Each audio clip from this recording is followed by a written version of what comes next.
কি মামা? ধৃতরাষ্ট্র উবাচ। আসলে অনেকে বলে যে গীতায় যে প্রথমে দিছে, হ্যাঁ, ধৃতরাষ্ট্র মানে কানাটাক দিছে, কানাটাক দিছে। অনেক সময় গীতা পড়ে না, কানাটাক দিছে।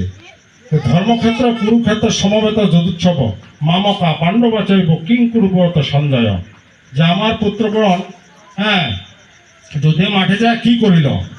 তো প্রথমে ধৃতরাষ্ট্র উবাচ, ধৃতরাষ্ট্র উবাচ, মানে ধৃতরাষ্ট্রটা উবাচ, এইটা আমরা জানি না, এইটা আমরা জানি না। অনেকেই খালি মানে দোকানপাটে শুনি বিভ্রান্তকর করে যে কানাটা প্রথমে দিছে, সে কানা ধৃতরাষ্ট্র সম্পর্কে আমরা জানি না।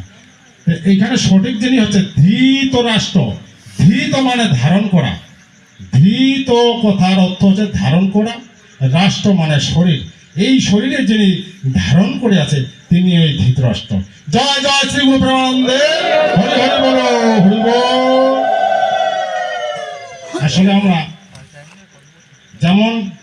যেমনটি অনেক ব্যানারে দেখি যে শ্রীমৎ ভগবত গীতা, ভাগবত গীতা, এটা কি সঠিক মামা? ভাগবত গীতা কখনো হতে পারে না। শ্রীমৎ গীতা শিক্ষক যদি ছাত্রদের